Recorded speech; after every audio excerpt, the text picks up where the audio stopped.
മധ്യേഷ്യൻ LPG സഹായിച്ചില്ലെങ്കിൽ ഇന്ത്യയിൽ US ഗ്യാസും കത്തില്ല. Hormuz അടഞ്ഞാൽ അടുക്കളകൾ പ്രതിസന്ധിയിലാകും. കടുത്ത ഇന്ധനക്ഷാമത്തിലേക്ക്. ഇറാനിലെ യുദ്ധം 4-5 ആഴ്ച നീണ്ടുനിന്നേക്കുമെന്നാണ് കഴിഞ്ഞ ദിവസം US പ്രസിഡന്റ് ഡൊണാൾഡ് ട്രംപ് പ്രസ്താവിച്ചത്. ഇതോടെ ആഗോളതലത്തിൽ എണ്ണ LPG ഇന്ധനങ്ങളുടെ ക്ഷാമം കടുക്കുമെന്നാണ് ഇതിൽ നിന്ന് ഇന്ത്യ അനുമാനിക്കുന്നത്. പുതിയ സാഹചര്യം നേരിടാൻ രാജ്യത്ത് LPG റേഷനിംഗ് ഏർപ്പെടുത്തിയേക്കും. ഇന്ത്യയുടെ LPG ഇറക്കുമതിയുടെ ഭൂരിഭാഗവും പേർഷ്യൻ, അറേബ്യൻ, ഗൾഫിനുള്ളിലെ രാജ്യങ്ങളിൽ നിന്നാണ്.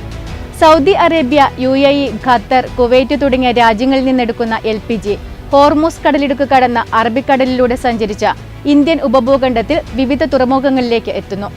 ഇന്ത്യക്ക് മൊത്തം ആവശ്യമുള്ള പാചകവാതകത്തിന്റെ 80-85% ഇറക്കുമതി ചെയ്യുകയാണ്. ഈ ഇറക്കുമതിയുടെ ഭൂരിഭാഗവും ഈ ഗൾഫ് വിതരണക്കാരിൽ നിന്നാണ്. ഈ ഗൾഫ് വിതരണക്കാരുടെ കയറ്റുമതി ടെർമിനലുകൾ പേർഷ്യൻ ഗൾഫിന്റെ പരിസരങ്ങളിലാണ്. ഹോർമുസ് കടലിടുക്കല്ലാതെ മറ്റൊരു മാർഗമില്ല ഈ കപ്പലുകൾക്ക് ഇന്ത്യയിലെത്താൻ. അസംസ്കൃത എണ്ണയ്ക്ക് ഇന്ത്യയിൽ കരുതൽ ശേഖരമുണ്ട്. എന്നാൽ LPGക്ക് കാര്യമായ കരുതൽ ശേഖരം ഇന്ത്യ നിലനിർത്തുന്നില്ല. വളരെ കുറഞ്ഞ ദിവസങ്ങളിലേക്ക് മാത്രമേ സംഭരണമുള്ളൂ. ഹോർമുസ് കടലിടുക്ക് 2 ദിവസം അടച്ചിട്ടാൽ തന്നെ ഇന്ത്യൻ അടുക്കളകൾ കുടുങ്ങുമെന്നർത്ഥം. ഗ്രാമപ്രദേശങ്ങൾ വിറകടുപ്പിലേക്ക് മാറി അഡ്ജസ്റ്റ് ചെയ്തേക്കാം. എന്നാൽ നഗരമേഖലകളിൽ വലിയ പ്രതിസന്ധിയാണ് വരാനിരിക്കുന്നത്.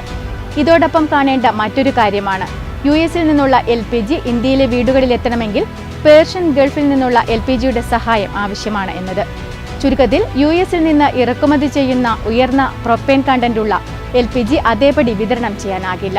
ബുട്ടേൻ LPGയുമായി കലർത്തി മാത്രമേ വിതരണത്തിന് തയ്യാറാക്കാൻ കഴിയൂ. ഇക്കാരണത്താൽ തന്നെ US-ൽ നിന്ന് LPG ഇറക്കുമതി കൂട്ടിയാലും പേർഷ്യൻ ഗൾഫിൽ നിന്നുള്ള LPG ഇന്ധന ഇറക്കുമതിയില്ലാതെ ഇന്ത്യൻ അടുക്കളകളിൽ പാചകം നടക്കില്ല. റഷ്യ പോലെയുള്ള ഹോർമുസ് ഇതര വിതരണക്കാരിൽ നിന്നുള്ള LPG വാങ്ങൽ വർദ്ധിപ്പിക്കുന്നതിനുള്ള ചർച്ചകളും നീക്കങ്ങളും നടക്കുന്നുണ്ട്. പക്ഷേ പശ്ചിമേഷ്യ ഇപ്പോഴും ഈ മേഖലയിൽ വലിയ ആധിപത്യം പുലർത്തുന്നുണ്ട്.